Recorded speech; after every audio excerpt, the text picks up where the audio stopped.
You know those moments where you hear something, see something, sometimes even just smell something, and suddenly you get flooded with memories as if you were trying your best to cosplay Eren? Frieren was that for me. If you've been around the channel for a while, you'll know that I constantly go on about reunion scenes in media and how, when done right, for me, they will always hit magnitudes harder than any death, any tragedy, and just about anything else one might cook up. It's not spoilers or anything, but there's this panel in Berserk that really stuck out to me ever since I first read it. Why do I always see these things after they are done and gone? It's that one line of painful regrets that I think encompasses exactly what made Frieren so powerful for me. The premise of the show is super straightforward. Take The Lord of the Rings, but instead of starting with the Fellowship, just jump right to the final chapters of Return of the King telling the aftermath of the Fellowship and how the world recovers after the defeat of Sauron. Though unlike the stories of Middle-earth where we primarily follow mortal men, Frieren plants us in the shoes of an elf for whom that legendary journey of slaying the Demon King was no more than a short paragraph in the book that is her story.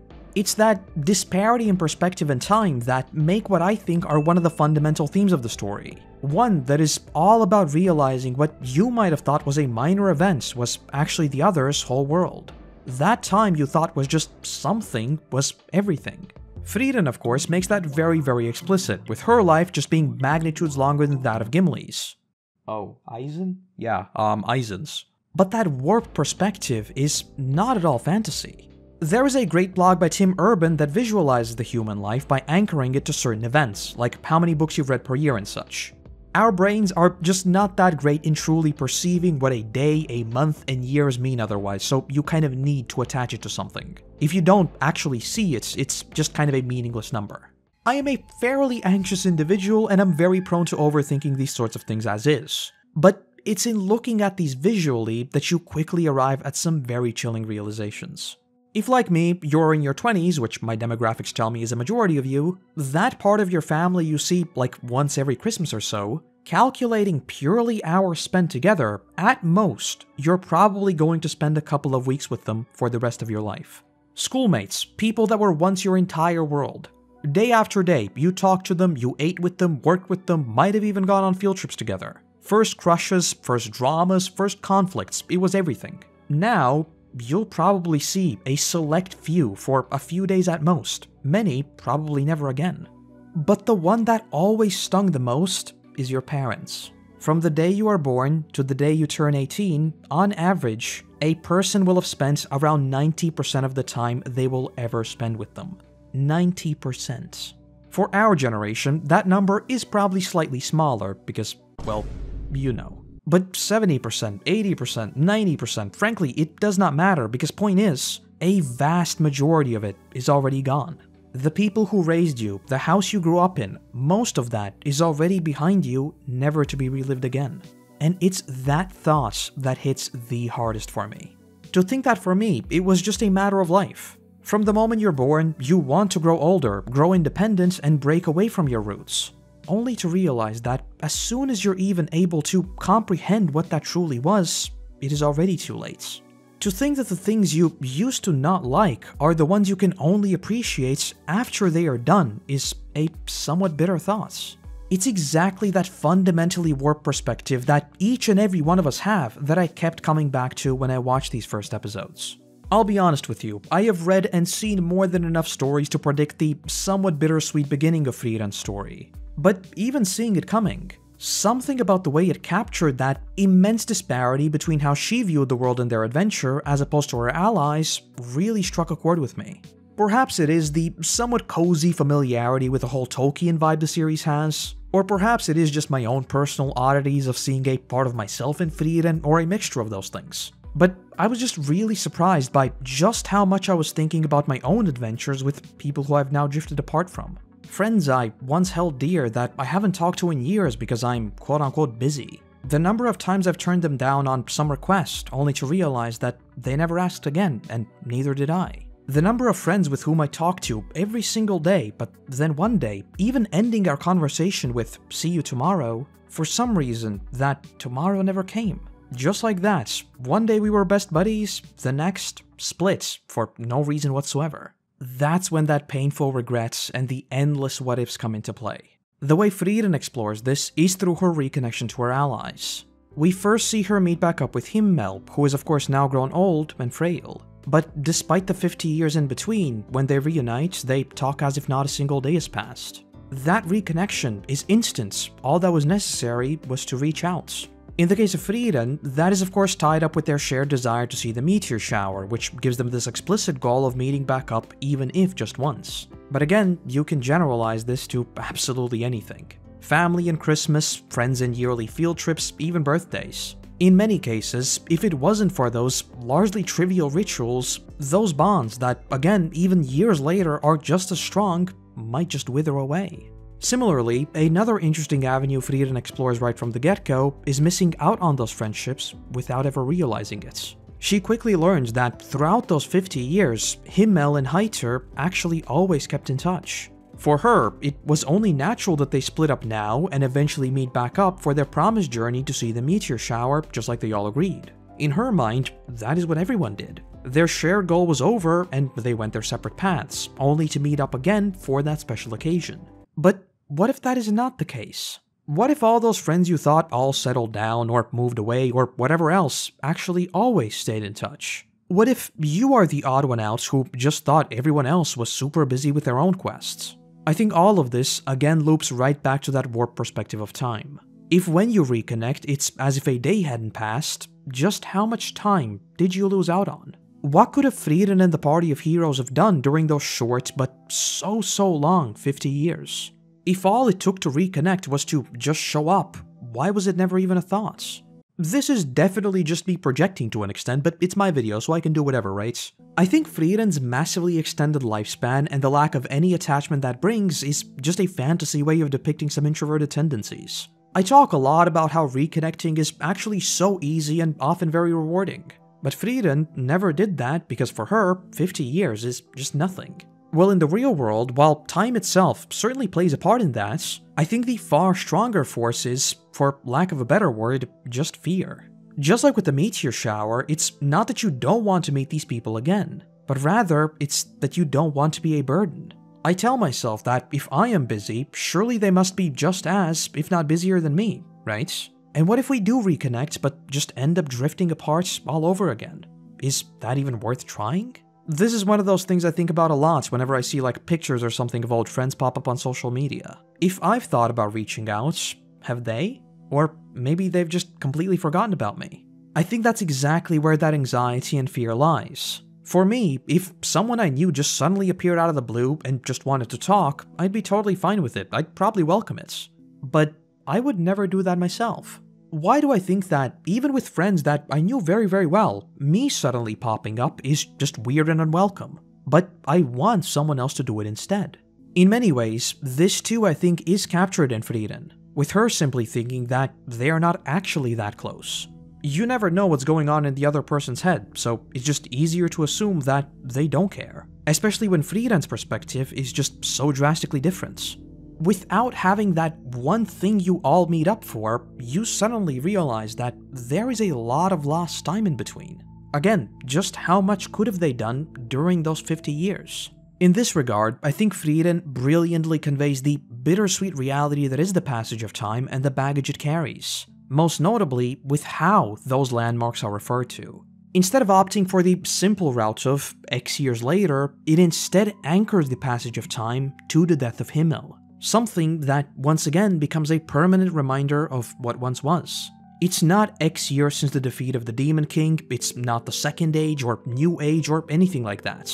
No, it is something so much more personal. It is the death of Himmel. Sure, it makes sense in the universe's setting, but point is, we follow Frieren. His death is a turning point. It becomes this permanent and constant marker of something she never knew meant so much until it was already too late. From the language itself and how the years are counted, to the statues, to even flowers. Suddenly, it feels like everything reminds her of what once was. With Frieren, that of course hits particularly hard because it's not just drifting apart, it is death. There is no reconnecting, no hopes of regaining that lost time. I think the series is very deliberate in having Frieren herself say that resurrection and life extension magic is not real. Suddenly, her constant saying of, "You don't know anything about me and we barely know each other," are recontextualized to rather seem like a defense mechanism more than an actual belief. Because she knows that she will outlive everyone, she just never opens up because that will just come with needless pain. She might come off as somewhat selfish, maybe even self-absorbed, but that is because their perspectives are quite literally not the same. Knowing her lifespan, their grand adventure is like, what, a summer camp's worth of time? Why bother? But that's the thing. While the adventure itself might be less than a few sentences in the book that is her life, it was still an adventure of many ups and downs. And it's those experiences that, in my experience at least, forge the strongest of relationships. Back when I was a wee young lad, we had these youth guard type camps where you would go to if you later wanted to join the actual military. In what was a certified boys being boys moment, we actually memed on each other long enough that all of us ended up joining said youth guard and for a few years went on quite a few of these training camp-like thingies. Think of your typical boot camp but adjusted for like teenagers. Purely time-wise, we must have spent barely a couple of weeks living in forests and such. But the most interesting parts is just how much I still remember from those few days. Though I then think back to grades 10 through 12, for the US I guess that is high school. There was this guy, we'll call him Bob. I sat next to him in math and calculus for 3 years, and because I was studying in an extra spicy math program for the big brains, that was a long time.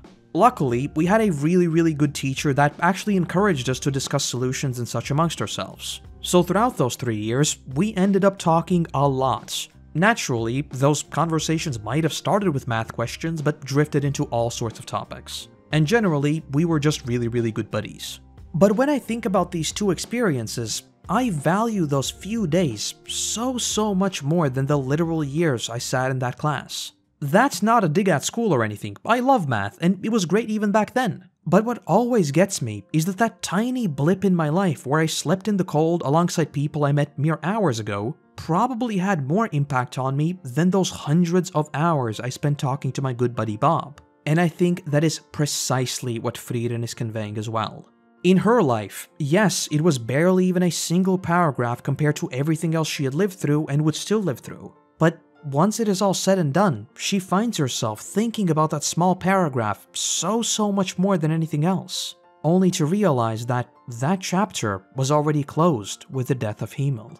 And so, that regret of what could have been instead turns into a soft form of escapism. She knows that she can never truly relive those days. She knows that she herself never truly opened up to them and didn't even truly understand them. So what she does is retrace those memories in hopes of getting closer to them. With each passing episode, we begin to see that despite her adamance of them being merely a band of adventurers, there are countless things that have already rubbed off on her and countless more that she now wishes to relive and simply understand. Much like the statues, everything soon becomes just another glimpse into the past. The sunrise she once didn't care about now becomes an immensely powerful desire. The pudding that she ordered and seemingly paid no mind to becomes a reminder that Himmel cared enough to notice. The pats on the head that she hated now becomes something she herself does. Magical spells to turn grapes sour, even the brooch she so carefully picks out. All of these become anchors to the past and trying to understand the mortal lives she had paid no mind to up until now. I think my favorite scene from these first few episodes has to be the sunrise that she and Frieren watch together. It isn't some moment of enlightenment where Frieren suddenly looks out and understands everything she had missed. She doesn't suddenly change her ways, no. At first, it is underwhelming. Just like she herself says, it might be pretty, but it wasn't worth getting up for. It's just a sunrise. But when Frieren says that she seems to be enjoying it at least a little bit, Frieren responds by saying, "That's because you're smiling. I would have never experienced it if I was on my own." Just like the brooch she was so anxious about picking, it was never about a magical experience that was meant to be perfect. It was the thoughts and the people around her that made those mundane experiences magical. I have absolutely no idea where those people I talk to around the campfire in the dead of night in the freezing cold now are, but sometimes I really wish I did. I wish I knew then that I'd be returning to this exact memory many years later. I wish I had kept in touch. I wish I had allotted some of my quote-unquote busy time to them instead of saying no to everything. But no matter what happens next, even if we do reconnect, that chapter is already closed. It might have been a small paragraph, but it was the most important on the page. I occasionally return to those small remnants of those days. Notes on my phone from orienteering, the occasional picture from a goofy moment, even a scar on my finger from that one time I tried to cut open a bag of peanuts while I was running on 30 minutes of sleep. Don't ask. But now when I see that same bag of peanuts at the store, I can't help but remember. Of course, I know it's very silly. I might sound all doom and gloom, but nothing bad has happened. But still, seeing it is somewhat bittersweet because, again, that chapter is over. Please don't spoil me here, but I don't think Frieren is going to turn out to be like a Berserk type story. I don't think we're headed like for the death of Frieren or anything. So I think my main takeaway from these first 4 episodes is not a sad one, but a somewhat bittersweet one.